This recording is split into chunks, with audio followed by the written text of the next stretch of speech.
ప్రభు అయిన యేసు క్రీస్తు నామమున మీ అందరికీ నా యొక్క వందనములు.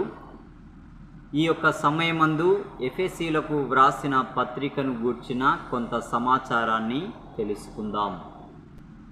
నేపథ్యం: ఎఫెసీ పత్రికగా మనం ఎరిగిన ఈ పత్రిక పౌలు వ్రాసిన ఇతర పత్రికల కన్నా మరింత సార్వత్రికమైనది.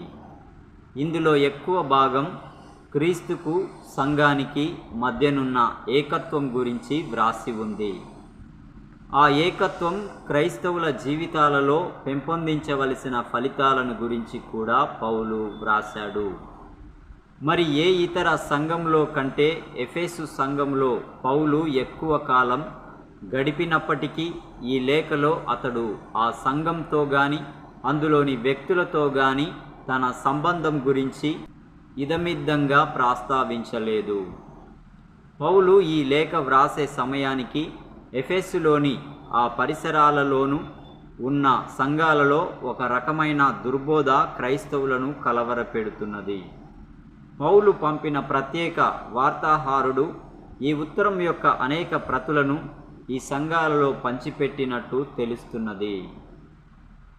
అలా పంచిపెట్టిన నకళ్లలో అది ఏ సంఘానికి అందిందో ఆ సంఘం పేరును ఎవరో ఒకరు చేర్చి ఉంటారు. ఇదే నిజమైతే గనుక కొన్ని ప్రాచీన వ్రాత ప్రతుల్లో పౌలు యొక్క ఆరంభ శుభాకాంక్షల్లో ఎఫెసు అనే పదం ఉండడానికి కారణం ఇదే.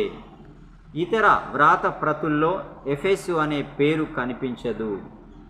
ఎఫెసు 1వ అధ్యాయం 1వ వచనం అనువాదకుని మాటలు చూడండి. సమీప నగరమైన లవోదికయకు పౌలు రాసిన ఉత్తరం దీనికే మరొక ప్రతి అయి ఉండవచ్చును. కొలస్సీలు 4వ అధ్యాయం 16వ వచనం. ఎఫెసు ప్రాంతం. పౌలు తన 2వ మిషనరీ ప్రయాణం ఆఖరులో ఎఫెసు పట్టణాన్ని దర్శించినప్పుడు బహుశా క్రైస్తవ్యం ఈ పట్టణానికి వచ్చి ఉండవచ్చు. అతడు ఇక్కడ ఎక్కువ కాలం ఉండలేకపోయాడు. అయితే తన స్నేహితులు అకుల, ప్రిస్కిల్లాలను అక్కడ ఉంచాడు. తనకు వీలు చిక్కిన వెంటనే ఎఫెసుకు తిరిగి వచ్చాడు. అపోస్తుల కార్యములు 18వ అధ్యాయం 18 నుండి 23 వచనములు, 19వ అధ్యాయం 1వ వచనం. రోమా పాలన క్రింద ఉన్న ఆసియా రాష్ట్రంలో ముఖ్య పట్టణం ఎఫెసు. ఇది చిన్నాసియా పశ్చిమ ప్రాంతాలలో ఉంది. ఎఫెసులో గనక క్రైస్తవ్యం స్థిరపడితే ఆ పరిసర ప్రాంతాల్లో అంతా వ్యాపిస్తుందని పౌలు గ్రహించాడు. ఎఫెసులో పౌలు పరిచర్య 3 సంవత్సరాలు జరిగింది. తన 3వ మిషనరీ ప్రయాణంలో అతడు నెరవేర్చిన ముఖ్య పరిచర్య ఇదే.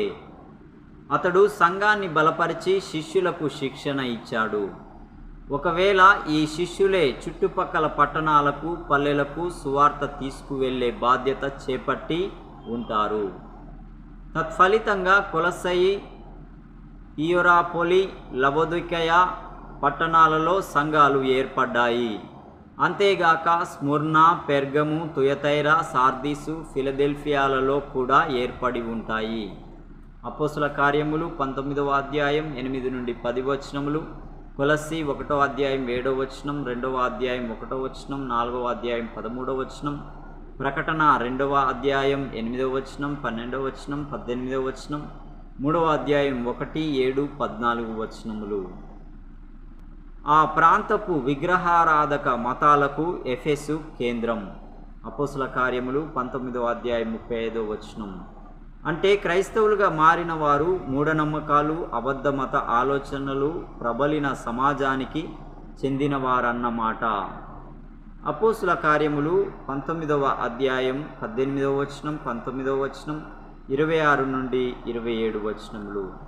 ఎప్పుడైనా సరే ఎఫెసు సంఘాన్ని అబద్ధ బోధలు పీడిస్తాయని పౌలుకు తెలుసు. అపోస్తుల కార్యములు 20వ అధ్యాయము 17, 29, 30 వచనములు.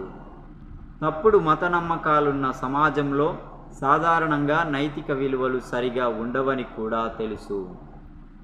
ఎఫెసు వారికి రాసిన ఈ ఉత్తరంలో అలాంటి సమాజంలో నాటబడిన సంఘంలో తలెత్తే సమస్యల గురించి వ్రాసి ఉంది. ఉత్తరం యొక్క ప్రయోజనం. రోమాలో పౌలు మొదటిసారి చెరలో అంటే 2 ఏళ్ళు గృహ నిర్బంధంలో ఉన్నప్పుడు పౌలు ఈ లేఖ వ్రాసి ఉండాలి. అపోస్తుల కార్యములు 28వ అధ్యాయం 16-30 వచనములు, ఎఫెసీ 4వ అధ్యాయం 1వ వచనం, 6వ అధ్యాయం 20వ వచనం. పౌలు వద్ద నుండి ఉత్తరాలు తీసుకొని తుకీకు రోమా నుండి కొలస్సై ప్రాంత క్రైస్తవులకు వాటిని అందించడానికి బయలుదేరాడు. ఆ సమయంలో ఆ సార్వత్రిక పత్రికను పంపించడం మరింత మంచిదని పౌలు భావించాడు. దీన్ని తుకీకు, ఎఫెసు సంఘానికి, ఆ ప్రాంతపు ఇతర సంఘాలకు అందజేస్తాడు. ఎఫెసీలు రాసిన పత్రిక 6వ అధ్యాయం 21వ వచనం, 22వ వచనం, కొలస్సీలు 4వ అధ్యాయం 7వ వచనం. ఒక రకమైన అబద్ధ బోధ ఈ ప్రాంతంలో వ్యాపిస్తూ క్రైస్తవుల మధ్య గందరగోళం సృష్టిస్తున్నది. ఇది జ్ఞానవాదం అనే దుర్బోధ తొలి దశ. దీని ప్రకారం యేసుక్రీస్తు సంపూర్ణ మానవుడు కాదు, సంపూర్ణ దేవుడు కాదు. ఆయన ఒక రకమైన ఉప దేవతామూర్తి. తనను అనుసరించిన వారికంటే క్రీస్తు అధికుడే. అయినప్పటికీ ఆయనకు వారికి కూడా పరిపూర్ణతలోకి వెళ్ళాలంటే అదృశ్య దేవతల శక్తులు అవసరమని ఈ బోధ తెలుపుతున్నది.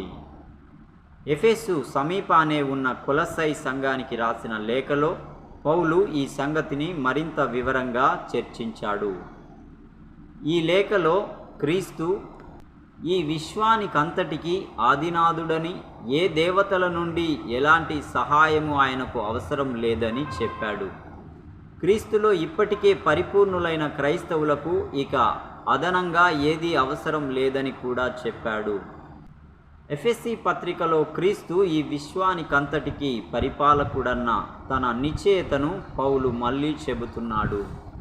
మంచివారైనా చెడ్డవారైనా దేవదూతల శక్తులన్నిటి మీద ఆయన అధికారం విస్తరించింది. వారాయనకు ఏదీ కలపలేరు. ఎఫెసీలు 1వ అధ్యాయం 20-21వ వచనం. క్రీస్తులో ఏదో లోపమున్నట్టు ఈ విశ్వంలో ఏదీ కూడా ఆయనను సంపూర్ణుడిగా చేసే అవకాశం లేదు. అందుకు భిన్నంగా ఆయనే విశ్వం అంతటిని నింపేవాడు. ఎఫెసీలు రాసిన పత్రిక 1వ అధ్యాయం 23వ వచనం, 4వ అధ్యాయం 10వ వచనం. ఆయన మరణ పునరుద్ధానాల ద్వారా ఈ విశ్వంలోని దురాత్మ శక్తులన్నిటిపైన ఆయన విజయం సాధించాడు. ఇందుమూలంగా క్రైస్తవుడు కూడా అలానే చెడుగుపై తన పోరాటంలో విజయం సాధించగలడు. ఎఫెసీలు రాసిన పత్రిక 2వ అధ్యాయం 2-6 వచనములు, 6వ అధ్యాయం 12వ వచనం. పౌలు వ్యక్తిగత క్రైస్తవుల విషయమే కాక మొత్తంగా సంఘాన్ని గురించి కూడా రాస్తున్నాడు. సంఘం క్రీస్తు శరీరం. అన్ని ఆత్మజీవుల శక్తుల మీద ఆయన సాధించిన విజయంలో సంఘానికి పాలు ఉంది. ఎఫెసీలు 1వ అధ్యాయం 21-23 వచనములు, 2వ అధ్యాయము 6వ వచనము. సంఘం దేవదూతలకు విధేయం కానవసరం లేదు. దేవదూతలే సంఘం ఎదుట వినయభావం వహించాలి. ఎందుకంటే ఆ దేవదూతలు ఉబ్బి తబ్బిబ్బు చేసే దేవుని శక్తి, జ్ఞానాల ప్రదర్శనను సంఘంలో చూస్తారు. ఎఫెసీలు రాసిన పత్రిక 3వ అధ్యాయం 10వ వచనం. ఇదంతా కూడా ఎఫెసులో చుట్టుపక్కల ఉన్న క్రైస్తవులు కుటిల తర్కం మూలంగా మోసపోకుండా ఉండడానికి మంచి కారణం. ఎఫెసీలు రాసిన పత్రిక 5వ అధ్యాయం 6వ వచనం. సంక్షిప్త విభజన. ఎఫెసీలు రాసిన పత్రిక 1వ అధ్యాయం 1-23 వచనములు క్రీస్తు ద్వారా పరిపూర్ణ జీవితం. 2వ అధ్యాయం 1-3వ అధ్యాయం 21వ వచనం వరకు సంఘం కోసం దేవుని పథకం. 4వ అధ్యాయం 1-6వ అధ్యాయం 24 వచనముల వరకు సంఘ సభ్యుల అనుదిన జీవితం. ప్రియ సహోదరి సహోదరులారా, ఈ విషయాలు తెలుసుకొనండి. ఇంకా తెలియని ప్రజలకు తెలుసుకొనున్నట్లుగా తెలియపరచండి.